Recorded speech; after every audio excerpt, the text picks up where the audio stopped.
dans l'Est de la RDC. Monsieur le Président, Mesdames et Messieurs les membres du Conseil, combien de fois devons-nous nous réunir pour discuter de ces cycles prévisibles de violence? Depuis des mois, nous avons constamment vu le M23 et le Rwanda ignorer les cessez-le-feu, conquérir des territoires sous des faux prétextes et nier qu'ils avaient l'intention d'aller plus loin. Tout cela pour reprendre ce cycle. Nous avons vu le M23 semer le chaos et les violences contre les civils dans les rues de Masisi, Goma et maintenant Bukavu. Tout cela sous couvert de libération ou de rétablissement de l'ordre. Les États-Unis condamnent fermement la prise de l'aéroport de Kavumu et de la ville de Bukavu par le M23 et les forces rwandaises. Nous continuons à pleinement soutenir le peuple congolais et la souveraineté et l'intégrité territoriale de leur pays. Une fois de plus, nous exhortons le M23 à mettre un terme immédiatement à son offensive et à se retirer de tous les territoires dont il a pris le contrôle. Nous exhortons le Rwanda à cesser de soutenir le M23, à retirer immédiatement ses forces de la RDC et à demander des comptes aux auteurs des violations et des atteintes aux droits humains. Nous avons maintenant des rapports confirmés du HCDH d'exécution sommaire d'enfants par le M23 à Bukavu, parmi d'autres graves violations des droits humains. Nous condamnons ces atteintes pour lesquelles il ne saurait y avoir d'impunité. Nous avons observé avec préoccupation les manifestations de lundi aux bases de la MONUSCO à Goma. Nous restons extrêmement préoccupés de rapports fiables selon lesquels le M23, avec l'appui du Rwanda, orchestre ces manifestations qui, par le passé, ont tué des soldats de la paix et des civils. Nous condamnons toutes les actions qui nuisent aux soldats de la paix de l'ONU et qui entravent le mandat de la MONUSCO de protection des civils, qui est absolument essentiel en ce moment dans l'Est de la RDC.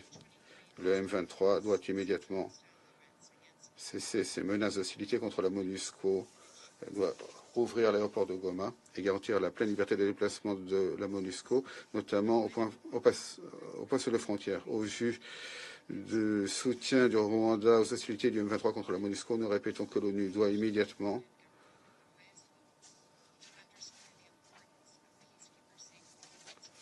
signifier aux dirigeants rwandais l'importance de la sûreté et de la sécurité des soldats de la paix. Sans changement dans le comportement du Rwanda, l'ONU doit réévaluer la capacité du Rwanda à participer de manière constructive au maintien de la paix de l'ONU.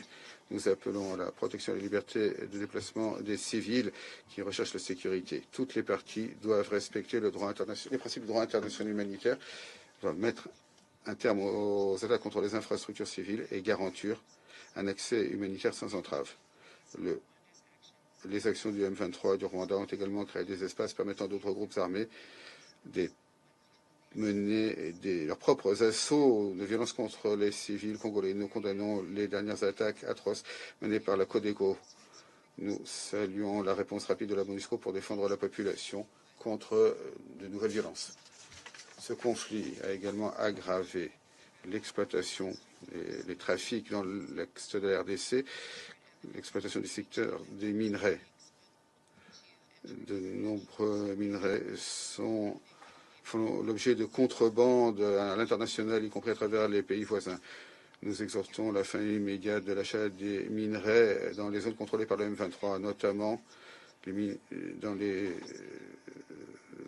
régions que le gouvernement de la RDC a qualifiées de zones rouges. Il est plus que temps que le Conseil de l'ONU et la communauté internationale fassent preuve d'une réponse ferme et sans ambiguïté face aux agissements du M23 et du Rwanda qui mettent à mal les perspectives de la paix et qui rapprochent la région d'une guerre généralisée. Nous appuyons pleinement l'appel du Conseil de paix et de sécurité de l'Union africaine en faveur de la reprise immédiate des négociations et du dialogue avec tous les États et toutes les parties non étatiques, militaires comme non militaires, y compris le M23, dans le cadre des processus de Luanda et de Nairobi.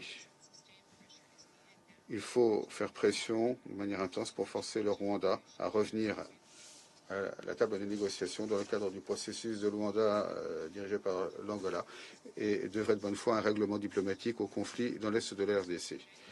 Les États-Unis sont préparés à œuvrer avec les membres du Conseil à des sanctions Au comité 1533, nous exhortons les membres du Conseil à agir de toute urgence. De plus, nous restons prêts à utiliser tous les outils à notre disposition pour demander des comptes aux responsables de la pérennisation des conflits armés, de l'insécurité et de la stabilité.